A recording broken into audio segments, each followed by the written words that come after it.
My name is Vincent and I was diagnosed with type 1 diabetes in 2018 when I was 25 years old. Now, I will admit I didn't really know much or anything at all about diabetes and insulin and how they work together growing up. And my only point of reference was my father, who had type 2 diabetes for the longest time. And he never really shared much about what it was like, what it felt like, how he discovered that he had diabetes. All I was ever exposed to was him pricking his finger every single morning with his morning coffee to test his sugar levels. And that was really it.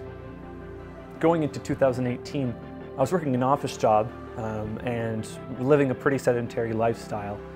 And to my memory, it almost feels like it was overnight. My joints became very stiff. I had really a hard time turning my neck and clenching my hands. And I was going to the washroom all the time, and I was so thirsty. No amount of water could quench my thirst. And it just got to the point where my girlfriend was just like, you gotta go see a doctor. There's something wrong, and you don't know what it is. I don't know what it is, but we have to figure it out. And so I did. I went to a walk-in clinic, and right away, they thought that I had type 2 diabetes. As it turns out, it was type 1.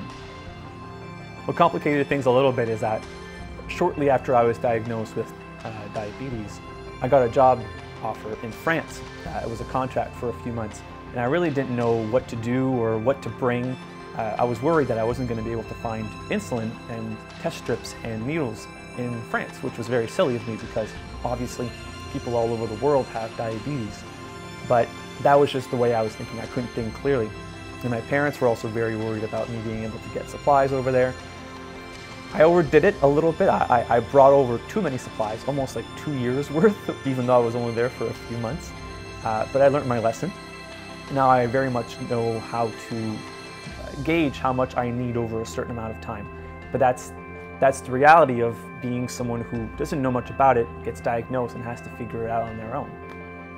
Before my diagnosis in 2018, I was at my heaviest. I weighed about 220, 225 pounds, and I just really didn't care at all about dieting or nutrition.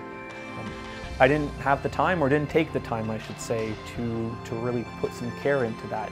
I was eating very poorly, big portions, junk food all the time, and it kind of caught up to me. My first few months after my diagnosis were pretty difficult. I kind of went through some ups and downs emotionally about how much of a lifestyle change this really is. I really thought that I wasn't going to be able to eat the same things that I like. I really thought that I wasn't going to be able to exercise properly. I put off exercising after my diagnosis because I was afraid that I was going to have a sugar low and then pass out, a few kilometers from my house if I was running around the neighborhood. I was very worried about that.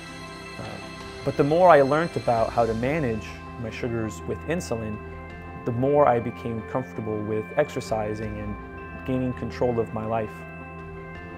Having an amazing support group has really helped me go through this experience. My girlfriend in particular keeps little snacks hidden around the apartment just in case I have a sugar low and I need something to kind of pick me up. And she's also done her own research into insulin and how it helps me with my diabetes, and it helps me regulate my blood sugar. So having that kind of support really does go a long way to not make me feel like I'm going through this on my own. In a weird way, and it might be hard to understand, but the introduction of type 1 diabetes and insulin in my life is one of the best things that could happen to me. What it's forced me to do is take the time to measure out my food, take the time to exercise, take the time to take care of yourself. These are all things that I never did before my diagnosis. And now those are things that I take pride in and things that I love to do. I measure out my food. I eat smaller portions, I carb count, I exercise a lot more, and I like exercising. I go running all the time.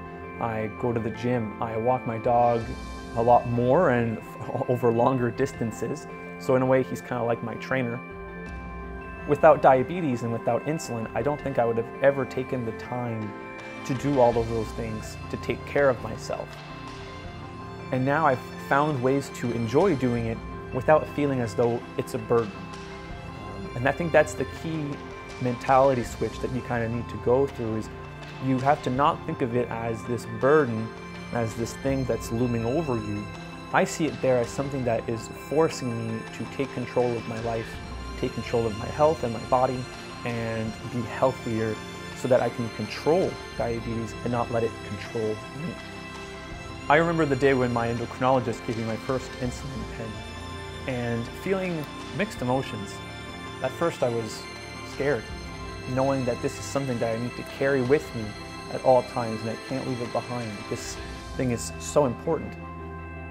But also feeling happy that I finally had something tangible that I knew would be able to help me control this. And now I don't ever see it as a negative. Now I never think of insulin as a reminder that I have type 1 diabetes. It's now a reminder that I have control over it. I can't understate what insulin allows me to do. It allows me to do everything. Without it, I wouldn't be here. I often think back to how I felt before my diagnosis and how I always felt very stiff and how my joints felt really stuffed and I couldn't turn my neck. And now I don't have to live like that. Now I do have to be more careful about what I eat, but I can still eat the things that I love and the things that I love making. I'll admit I didn't know much about Dr. Banting. You know, you kind of see and hear about him in Heritage Minutes and whenever you talk about famous Canadian figures, but he's not really talked about much in education and the curriculum. And I think it's kind of unfortunate. I think we should talk more about what this Canadian did and the fact that it's a Canadian invention. I think it's a very important thing to promote, especially since this is a disease that impacts people all over the world, millions of people all over the world. If I had the chance to speak to Dr. Banting today, I would thank him for being the best co-pilot in a certain sense. Because of his work, because of his discovery of insulin, he's handed me over the controls of my life.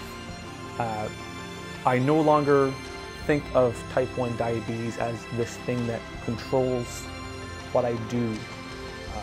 Thanks to insulin, I get to take control of my life and guide it wherever which way I want it to. And I wouldn't be able to do that without Dr. Banting and his discovery.